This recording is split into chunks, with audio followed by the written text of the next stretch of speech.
KrakCast News is back. Thanks for listening, everybody. I'm John. I'm here with Josh. Dave is here, and Dr. Mike. A lot to talk about. Let's dive right into it, guys. The city of Cracow says enough support for Wisła Kraków. We're not going to give you anything. We're not going to help you out. As we've talked about before, Wisła in this deep financial hole, and looks like they're in even more trouble, guys. What do you think? Yeah, well, Wisła, what they wanted the city to first buy advertising space, on the jerseys of the players. So, say Cracow, big bold letters. And they also were asking the city to buy bonds from the team. The thing is, the city's already given the team really sweetheart deals when it comes back to paying back the debt they owe this town. And the council demanded Majchrowski to actually make a statement on whether or not the city is going to be spending any more money or any type of support. Majchrowski's gone out there and said, "No, we're not doing this. You've gotten enough from us. No more taxpayers' money going towards this team." How ballsy was this of Wisła? Yeah, we owe you tons of money, so why don't you buy something from us? Why don't you pay us to put your name on our shirt? I mean, it's ridiculous. Yeah? John, you always know lots of stuff about Wisła. Give us a more juicy update. Like, what's going on behind the scenes? Well, it seems like they've cleaned up a lot of, I guess they call it the current accounts. Because remember, a few months ago, they were having trouble paying player wages. I mean, it was really serious. They were 3-4 months behind. Half the team wanted to get out of their contract, and Wisła was really up against the wall. Well, they had some changes in the front office. They've got everything organized again for their current account, for their day-to-day operations. They're okay, but they still have this massive debt. I think it's about 5 million zlotys to the city, right, for the use of the stadium. Remember, Wisła essentially rents the stadium from the city. This huge, ugly stadium that's probably twice bigger than what they need. They rent the stadium from the city. They've fallen way behind on their payments, and that is really what's dragging Wisła down, is the debt that was incurred under the previous regime, and we've talked about extensively on the show, from 2-3 years ago. It's hanging around their neck. That's what's really keeping them from moving forward. That's the problem, Dr. Mike. What I just don't understand is, like, the city, why do they let them rack up such a debt? Like, if they didn't pay for, 1 or 2 matches that they showed up to play, okay, but then, the third time round, lock the doors. 100,000 zlotys per match. Yeah, it's like after 2 or 3 missed payments, they should have said, "We're locking the doors and you're not playing here until you pay." Or pay forward, If this was in Ireland or in the UK, the tax authorities would be the one that would have the last say. What's the Polish government saying about Dave, this? Isn't there this weird mentality? We treat them like this, they're too big to fail. We treat them like a corporation. They're somehow entitled to our help because they are a football team and we have this emotional tie to them. And so we kind of suspend the rational rules of dollars and cents, and we kind of let them get away with murder like this, no? Yeah, same in America as well, where you get massive grants to move a stadium to one city or another. You're right, they are institutions unlike any other in the financial world. As we covered before, a whole American sports industry is worth less than the cardboard box industry. But, look at the attention on it. They are unique. They're community organisations. They're historic landmarks. They're things that people passionately care about. All right, Wisla's a fucking mess. It needs a billionaire. I've already said it. It's the only way they're going to, A billionaire who rapidly wants to be a millionaire. Like a risk taker. Yeah. But there's definitely some value there. The biggest club in Cracow, they're historically one of the best clubs in the country. And they still screw it up. Despite everything that they've got going for them, they still manage to mess it up. But what I'm saying is the potential for them to rise like a phoenix is always there. Football, like they collapsed a few years ago, yeah? In the long term, I think they'll come out of it, but they're going to have some scrapes. So I'm worried about them going into administration because, there could be some tough talk election time. We're not going to stand for this type of thing, and they could be in trouble. Can you see a situation where no investors come forward, no creditors come forward? Well, no, the city says come forward, the city says sorry, can't help you, and they just sink financially and close the doors. Well, the trouble is it's not attractive to buy in the first place, and then you throw on the site issues, as Mike has covered in detail a few times. The way the site's parcelled out isn't simple. You can't just buy it and start building on it. There's a lot of city-owned land mixed in there, don't we? So it's a total mess in terms of commercial opportunities. But, it still has the history, the name. There's a lot of value to the brand of Wisła Kraków. And the ugliest stadium you've ever seen in your life. It is a horrible, cantilevered fucking monstrosity. Yeah. Well, we'll see what happens. Keep an eye on the situation. Let's move forward to something we talked about a few times, most recently, I think a couple of months ago. That is the on-again, off-again, on-again, off-again ban on nighttime alcohol sales in Cracow. Dr. Mike, next month, September, we're looking at finally, apparently, some progress, if that's the right word, on this story. Well, yeah, there are 89 different stores. Most of them, parts of like these chains and franchises, have decided to sign up for a voluntary program where they will not serve alcohol from midnight to 5:30 in the morning. And because of that, they'll get extra policing from the city and money to fund like training for staff, security, personnel, and camera systems. And they'll also get like, a certificate on the wall that you could say, like safe, responsible sale of alcohol store. Certificate on the wall. Really? Because most drunk people We are now entering a safe alcohol zone. Yeah. And this is a voluntary system that was supposed to kind of like test how an alcohol ban in certain regions would work, because the ban that was supposed to be introduced, which would have been to the central part of the city and Kazimierz, the court said like, no, this isn't exactly legal. You can't do it this way or that way. And other stores took it to court as well. So it got pulled off the table, and this is just supposed to be now like a half measure, which will show how the system might work. It's a slippery slope. They'll be talking about closing pubs early next year. Watch. I'm pretty sure no matter what happens, you'll be able to get drunk in Cracow, though. But isn't the kind of the engine behind the whole idea the complaints of people in neighborhoods that have been affected by late night alcohol sales? Isn't that kind of the genesis of the whole thing? That is, because the Cracow is a city with a lot of nightlife, but a lot of these stores are like in the middle of residential areas. So I live in one of these areas where there's a lot of traffic going in and out from Kazimierz to Cracow, people drunk and screaming. But then in the middle of the week, like 2 a.m, you'll have a bunch of Polish guys basically just sitting on the corner of the building and drinking beers or vodka, whatever that they bought in the store around the corner, and then leaving the bottles there or screaming. And this happens several times in a week, and it pisses me off. And if you want to drink, fine, but go home, go to a bar. Don't just buy the cheapest booze and drink on the curb of the street. So just to be clear, starts next month. Alcohol sales banned between midnight and 5:30 in the morning. Voluntary. Stores, not banned then, really. Stores only. Doesn't affect restaurants or pubs. So what kind of ban is this really?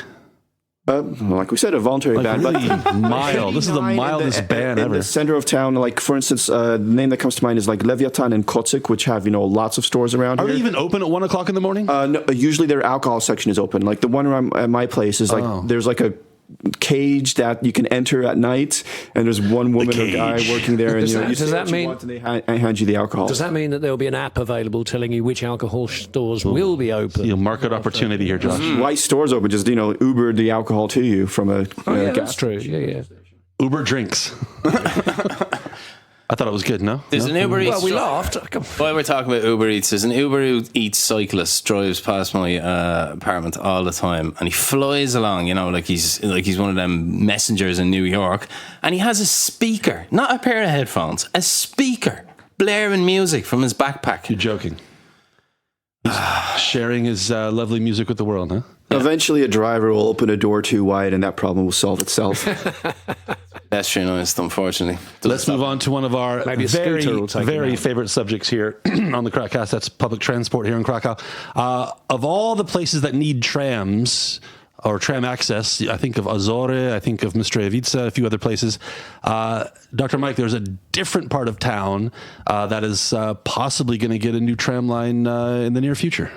Yeah, basically want to encircle the old part of town completely with tram lines, and this new tram lines that the Transport Authority is suggesting would go from Stradom to Wawel and then to Filharmonia, so down pod Zamce and then onto Straszewskiego. I think it's Straszewskiego, up where the Radisson is, in the Philharmonia. Exactly, and this tram line would be a little different. That they wouldn't have the wiring on top, the cables that charge up the trams, but you would have special trams with battery powers that could actually go this whole 3/4 of a mile. It's 800 meters. Yeah, it's okay. So half a mile. So you're telling me that entire junction up to Stradom at the moment looks like the time team are digging for an ancient civilization there. So you're telling me the plan is when they finally finish that, they're going to start opening up the ground on the way up to the castle now? Exactly, yes.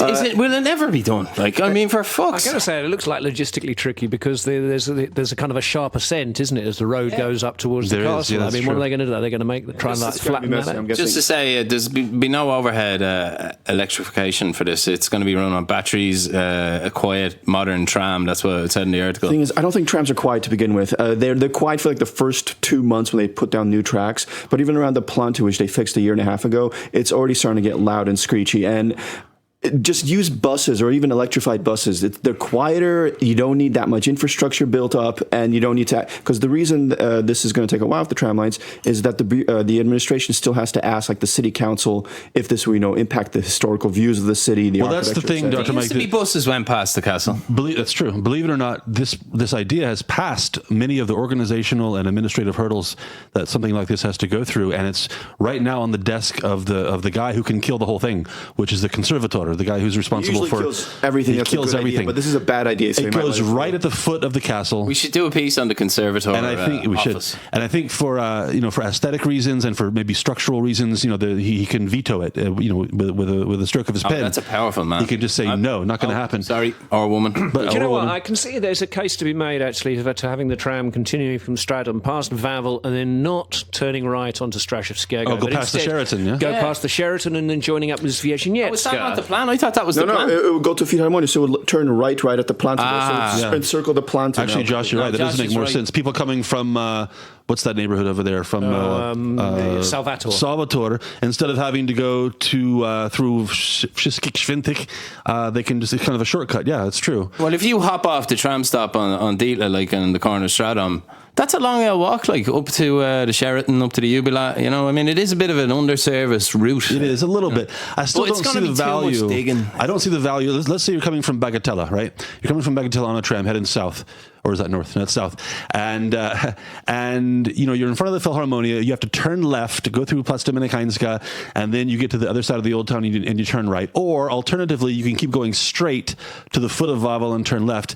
I don't see the huge time savings there. I don't see the It's a huge investment value. for a few hundred meters of tracks, which can be served better with just buses. Yeah, if you could build it in a month, I'd be all for it. But I could see that being a huge mess. Dig. Yeah, I'm just so sick of large holes appearing in this. We'll see what happens. I bet against it. I don't think it's going to happen myself. I'd be shocked if they approve something like this. Dr. Mike? Because it sounds like a bad idea, I'm afraid it might actually go through.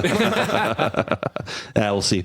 So a few weeks ago, we talked about this big head that appeared in the Rennek next to the regular head in the Rennek, the one put there by Netflix, the one that they paid $65 to place to promote. The mega global corporation paid $65 to promote. I was away that weekend. I was on holiday. I wasn't going to listen season to 3 of. Perhaps the city should suggest that Netflix sponsor Wisła Kraków. Oh, that's a good idea. Solve two problems. Yes, indeed. Yeah. They get a good 10-part documentary out of Wisła Kraków, man. That is how they revived the club, man. One of them behind the scenes. Watch this. Bring the cameras in. You've never seen anything like this. Gangsters, you should get on that, Dave.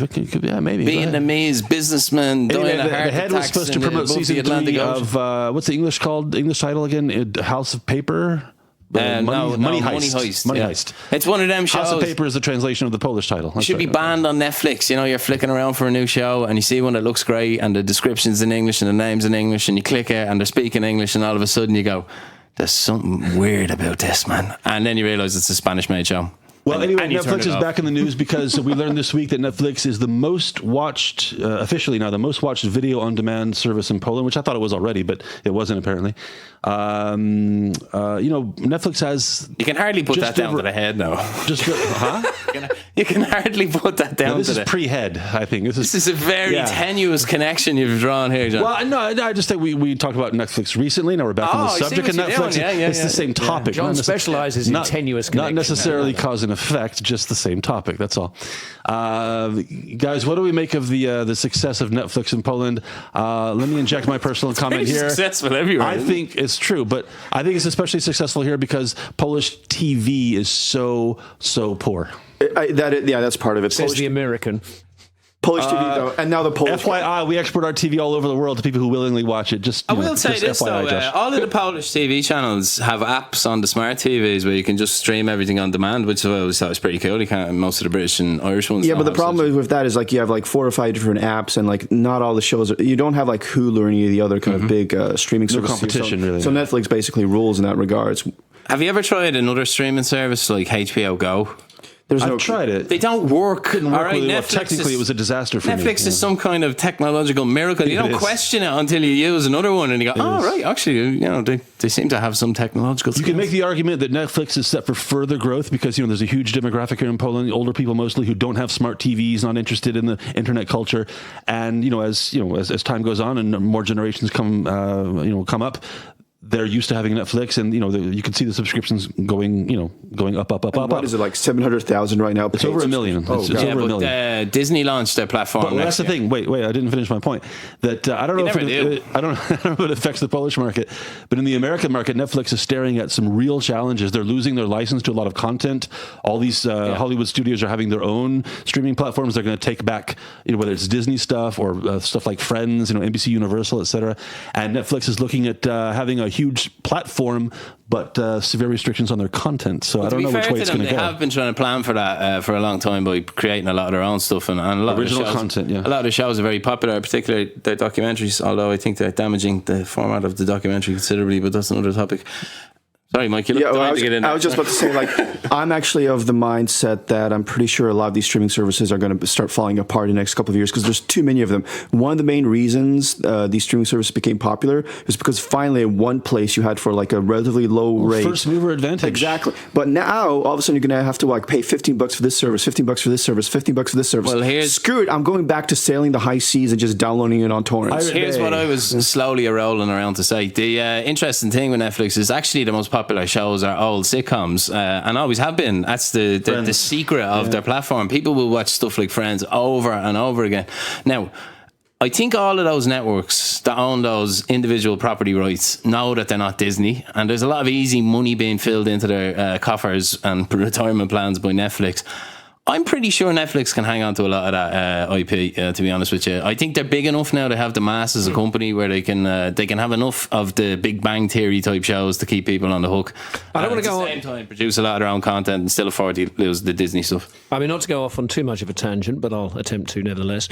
BBC and ITV, which are kind of competing channels in the United Kingdom, they're getting together to do their own kind of streaming service. And in terms of British television content, and comedy stuff and everything like that, a lot of BBC stuff is licensed out to other streaming services. And if that is withdrawn and becomes, like Dave, for example, which is not you, Dave, but the channel, home of witty banter, which has endless Top Gear and so on, is actually a commercial operation that's wholly owned by the BBC, as far as I'm aware. Yeah, I've always wondered why they don't, because it's so controversial anyway. They could just get rid of the licence fee and license the BBC's back catalogue a tenner a month around the world. I'd say they'd easily make as much money, if not more. It's a massive library of stuff. Yeah, and a lot of resentment would disappear as well. I think Netflix, they're always going to have their big high-profile productions, House of Cards, etc. But I think you're going to see, in markets like Poland, you're going to see a lot more local content. Local language content is cheaper to produce and easier to market, maybe. And you've seen that already. Netflix has been experimenting a lot with stand-up comedies, original stuff that they filmed in different nightclubs, always in Warsaw, and a lot of back catalog of fairly well-known Polish films. And so they've kind of dipped their toes in the water a little bit, but I think they're going to dive more into that. I love Jerry Seinfeld, but that show where he gets coffee with people in his car, I don't like it either. Not a fan. What a load of crap, Although the Eddie Murphy one was quite funny, because Eddie Murphy's Eddie Murphy, and you don't see enough of Eddie Murphy anymore. I was just thinking the same thing. I Spy is one of my favourite movies ever. Let's leave Netflix behind. It is. Kelly Robinson. Interesting statistics this week out on the subject of smoking, kind of confirming what I think a lot of us already suspected. Smoking is way down at 26% of adults, the lowest such percentage ever recorded. 26% of adults being smokers, of course. Guys, like I said, I think we already kind of felt this in our bones that smoking was becoming less common. Smoking is not cool.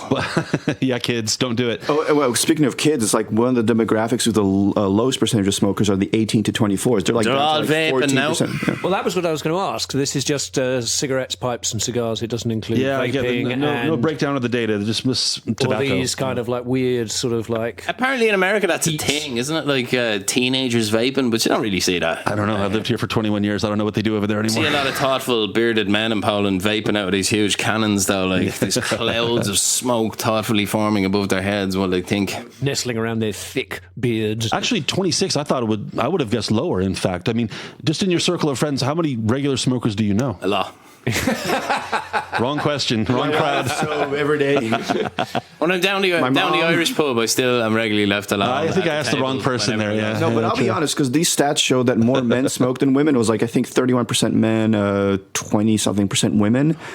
And that shocked me because most of the smokers I know are women. It's like guys, it's only a handful, but for me, it's like always the chicks around me that are smoking up. Unverified generalization coming up here. I thought when I got to Poland, a lot of women smoked, and definitely I wouldn't say that. Like, it's definitely seems to be less. Just, of a thing. Everyone Josh, used to have the slim cigarettes. Remember them long, slim the slim one, cigarettes? the women's cigarette. When you could Josh, smoke in Dave, bars. just anecdotally, how would you compare smoking rates in Poland to Ireland and the UK? Mostly the same, or do you get the impression it's pack higher, of lower? cigarettes is, I believe, nearly €11 in Ireland. It's a significant investment in your lungs. It really is. So that's stamped that out pretty much. They want to move to plain packaging, which I'm not sure is a great idea. Did you see that story of the guy who bought a pack of cigarettes and saw his own amputated leg on the front of it? Oh yeah, in France I saw. Yeah, that was. Sorry for laughing, dude, but No, it's because it's funny. He's probably our his only biggest listener in concern France. was getting paid for it. I think he wanted royalties or Yeah, something. and he didn't like lose that. his leg through smoking. It was like some kind of accident in he was Chechnya. beaten, Got shot off or he was something. False beaten up by a gang of advertising, Albanians or something. I didn't even read the story. Do you think? So you're saying smoking in Ireland is less than they're lower than here? Absolutely, yeah. Josh, England. I guess, I don't know. But to be fair, like, there's so much as cigarettes in Ireland are purchased on the black market, which is the point I was going to make before I forgot the end of it. Because they're so expensive, people would much rather buy them down the pub for a €5 pack rather than give the government €10 pack. So there's a lot of anecdotal evidence that smoking's rates are higher. I do remember that when I flew to Dublin once. I'm pretty sure half the weight on the plane was cigarettes from Poland. What's the limit? 20 pack? 20? I think this is a topic of constant debate in bars around the world, but I think it's 2 sleeves you're allowed to take on your luggage without having to pay. You want to know some really bad limitations? A sleeve is 200. So 400. Okay, yeah. When you fly to Australia, I think it's 55 cigarettes. So that's basically 2.5 packs per person. Count them out. And what's worse, like when we were there, my wife freaked out because a pack there into zlotys is more than 90 zlotys, and it's going up crazy in expensive Australia, man. It's like a sandwich is like $12. It's like if you see a teenager smoking there, he's like he must be a trust fund baby or something like that. It's cheaper to buy weed or speed than cigarettes. All right, Dr. Mike, introduce us to something we should have covered last week, but we didn't get around to it. We're too lazy. So let's talk about it this week. It's called Airgate. Everything is gate now. Everything has to be a gate. But tell us what Airgate's all about. Yes, well, it turns out some Polish politicians, and we're talking about the marszałek here. So that's like the Speaker of the House, Marek Kuchcinski. So it's a big deal. That's a big deal. Yeah, it is. It's very like, high-profile it's like position. basically, if the president gets offed, then he fills the role of the president. That's how Komorowski, became offed? president. Gets offed, shot, killed, died, whatever. Then the Speaker of the House. Sensitive. Yeah. Okay. You know me, I'm all touchy-feely. Yeah, I know. And it turns out that he was using a lot of flight time with family and friends. And because he's from around Rzeszów, and he would fly there, then fly back to Warsaw.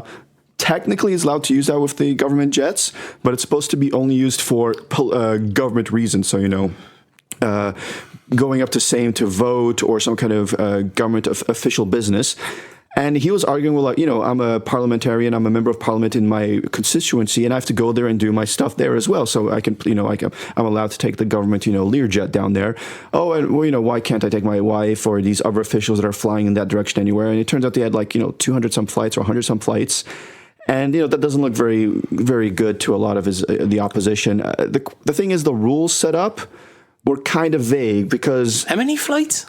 It was close to 200 or something. 100. Oh, but the thing is, then Peace brought up that Tusk had flown over 1,000 flights back and forth between. Oh, but he did it too. Do you know what? Yeah, but the thing is, no. But Kaczynski, to his credit, this came up years ago, where how much Tusk was flying, and Kaczynski basically said we're not going to touch that. If he wants to fly and he's prime minister, that's his prerogative, whatever. Yeah, head of state. And he left it alone. But now the Peace has decided, well, if you were going to talk about our guy doing this, then we're going to talk about your guys doing this. Let me tell you, politics wouldn't be politics in a free and open democracy without a good old ministerial jet row every once in a while. Every country has them. No politician, when he gets up to that ministerial level, can resist the temptation of the government jet. Yeah. And there's not enough people around to say, that might be a great idea, man. But there's internal guidelines saying that only for official business, official personnel, with maybe their spouse. But thing is, some people are saying these are official guidelines, but they're not actually the law. But other people are saying like, well, there are laws saying that the official guidelines are then laws. It becomes like a really weird kind of bureaucratic legal mess. Anyway, he's walked the plank over it, hasn't He he? decided to resign from his position. He was kind of pushed, wasn't he? Didn't Kaczynski personally intervene? This is very much. Can I just say something? This is fitting into the classic peace crisis management playbook. They react quickly, they chop ahead, and they try and get it off the news cycle quickly. Yeah, it's jump and or they've get gotten quite pushed. effective at it. And the thing is, the opposition tried to use this against peace without realizing that the opposition, that peace supporters really don't care, or are on their side. They're not going to like all of a sudden say like, oh my God, they're wasting government funds. I was wrong all this time. I'm going to vote against them now. We all secretly know if we were in the grey zone of whether we could or could not fly our family on a private jet, we'd all lean towards could. Though I loved like some of the memes that were out there. One was like he basically said, so I'll pay for some of these flights, and he put like I think it was like 40,000 of his own zlotys into like a military account or something like that. But then somebody said like, well, these flights actually cost closer to 4 million, and and since you're a government official, you're paid from taxpayers' money. So you're using your salary from taxpayers' money to pay for flights paid for by taxpayers. But this is just how it works. So you can go right down the rabbit hole on that argument, like the whole why do public workers even pay tax? But that's the whole great phrase we use in these circumstances. We see the appearance of impropriety. The appearance of impropriety. If it smells bad, it looks bad. It's better to just, as you said, Dave, get rid of them, chop some heads, and say, just get out. Even if you're right, even if you can make an argument to justify what you did, still the public isn't buying it. Just move. Charnevsky was it? But Dr. Mike, there was a survey done just days after the guy quit or was fired, whatever, that showed that he was still more popular than the head of the opposition. Yeah, and this is what I was saying. The opposition tried to use this as a weapon of war against the government. Huge fail. And they just don't realize they're not going to get votes from those constituents this way. It's like it just makes them, circle the wagons and feel even more unified. So they need to find some other way if they want to gain some votes. This just makes the whole political scene even more divisive, but it doesn't really move the ball forward in any way. Let's talk about music festivals. Summertime music festivals. It's a big thing. Over the last, decade, 15 years, suddenly every city has at least one big, outdoor summertime thing. Jump in anytime here, guys. Just, Would you want us to explain the concept of a concert? I don't know. Just like a little more rope there, John. But hasn't the number of these things exploded over the last 10, 15 years? Would you like to know my theory? Because it doesn't rain as much and it's warm in the summer, John. That's why we have festivals then. Oh, so nobody thought about this 30 years ago, for example, then. Smart ass. There were more kind of pressing concerns 30 years ago. So anyway, you're angry about I'm just going to establish as a fact that there are more of them now than there were a decade or 15 years ago. It's good business, and it's Anyway, we learned this week that the city of Cracow gave 2.5 million zlotys to help organize the Cracow Live Festival, and 500,000 for 2 concerts under the Latas Radium. They nearly could have bailed out Wisła Kraków for that money. That's true. 2 years of crappy festivals that would have paid for themselves anyway, and they could have a football club under there. What do we think about 3 million zlotys of public money going to the organization of a huge festival with mega corporate sponsors that sells tens of thousands of tickets? Well, actually, there used to be a mega corporate sponsor for the Cracow Live Festivals because it was called the Coke Live Festival for years. Mm-hmm. But Coca-Cola decided to pull out, so then they went to the city asking for money.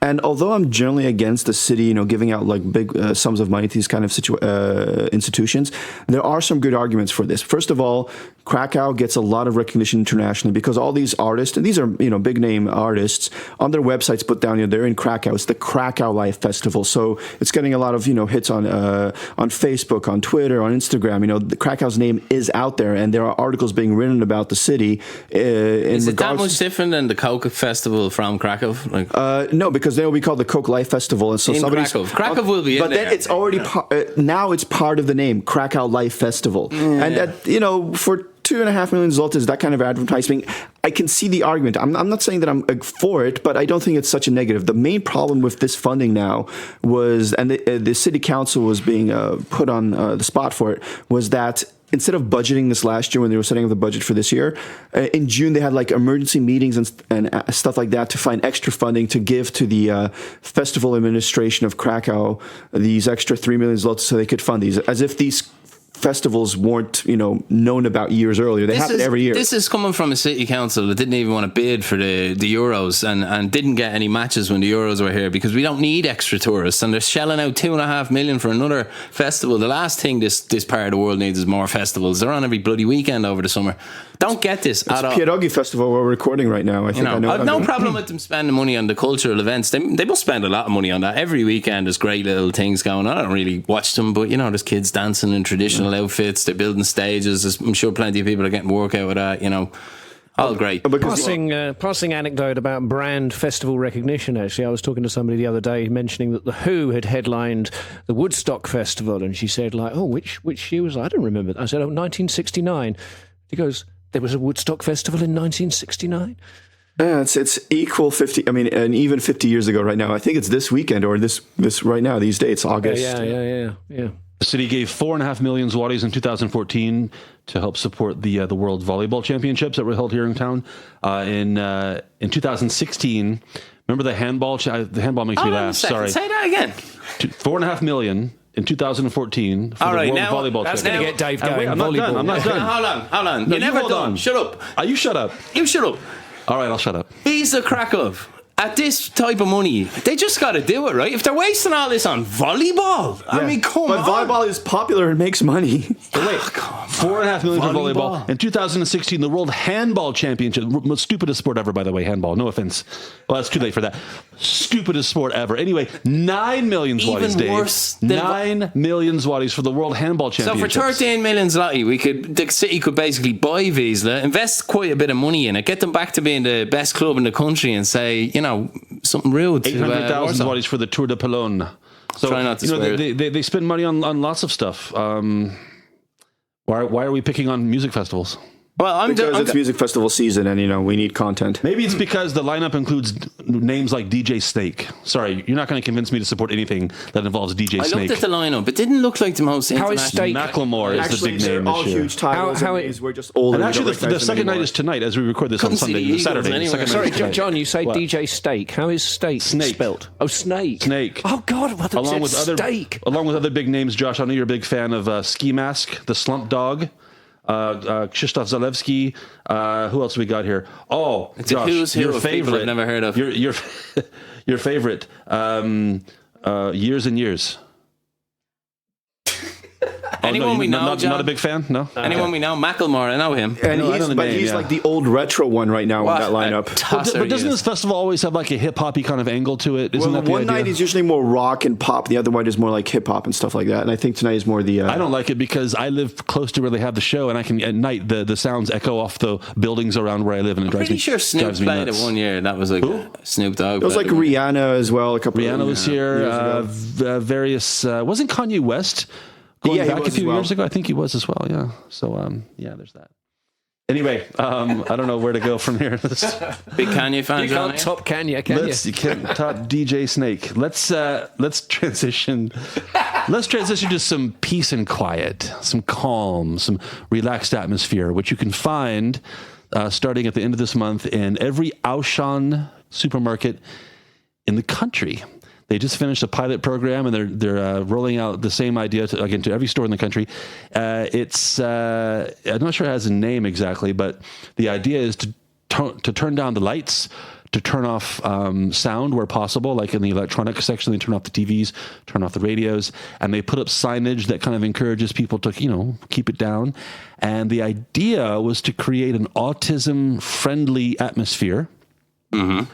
But it has had the effect of attracting other people who just like the idea of, a quiet, semi-dark place to do some shopping. Well, that's because, can I interrupt? Yeah. Are you nearly finished? Yes, I'm finished, yeah. Supermarket music is a whole science, isn't it? Like, it's supposed to be irritating, and like they play fast, recognizable music when it's busy to get people to shop faster, etc. There's a whole, evil empire behind science. the thinking.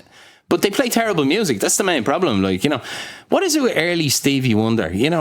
Just there's no respect from the Wonder people at all about where they just called to say, shut the hell up. God. I love Stevie, but you never hear anything from his magical 70s run. Like, no, radio crap. Yeah.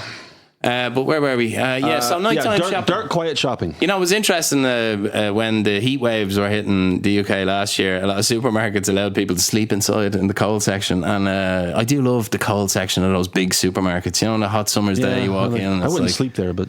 Yeah. And I might go for a stroll around it in the evening. But do you like the idea? Are you attracted to the this? idea is great because this kind of like when I first read about it, it's like, oh my God, super kind of virtual signaling, kind of that kind of stuff. But then I realized, I really hate those stores for the music, for the lights, the hassle, the bother. And they actually realized that, people like this. Maybe we can attract more customers. Also, isn't there a big trend in the large big box supermarkets to cut down waste? And by doing that, they put the fruit and veg and the fresh items on sale when they're about to go off at night, and if you can get some real bargains, like you can really stock up if you don't have much money.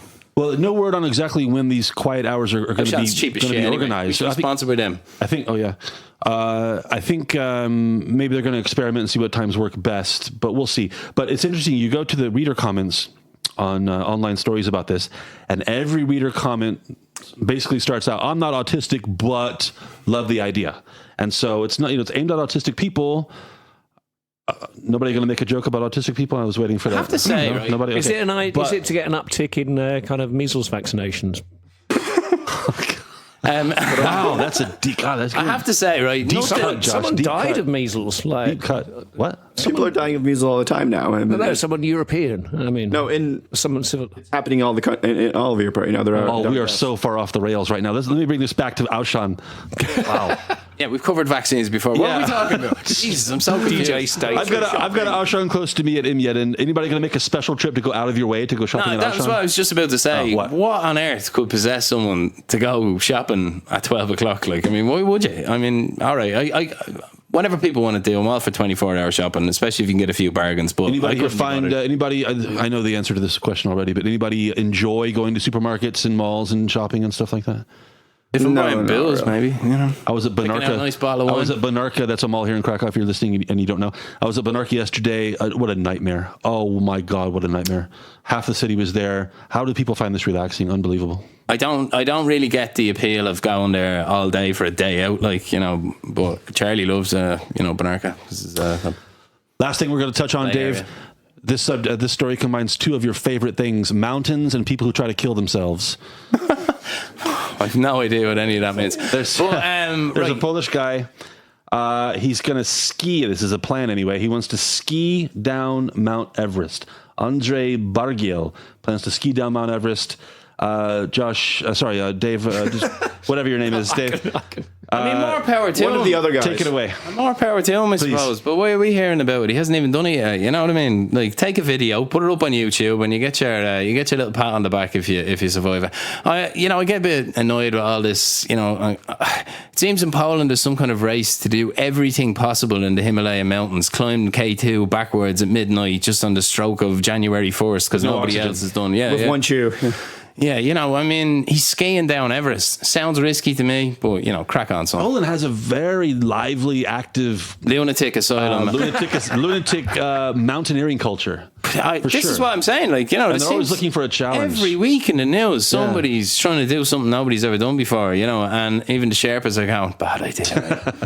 No. Dr. Mike, thoughts on skiing down Mount Everest? It does sound cool, in fairness, as opposed to climbing it, at least. Very James Bondy. It does sound, yeah, exactly. But he's already skied down Broad Peak. He's skied down K2 as well. Yeah. So he's had experience. He's just doing this for the lulz, I guess. But I don't give a rat's ass. And when he dies, it's all going to be in the news. The nation is going to be, forced into days of mourning, and he's going to leave family members behind, and we're all going to have taxpayers' money going towards to support his family. This is kind of what I mean. Like in 2000, Davo Karničar, a Slovenian mountaineer, did descend on skis, but he used a little bit of oxygen. But Andrzej's not using oxygen. And it's these little tweaks to these extreme endurance. Like there's a lot of people attempting to ski down Everest. Like, that's a big pool of people to be the best of or something. The whole thing is a little bit tiresome. And yet the public seem fascinated.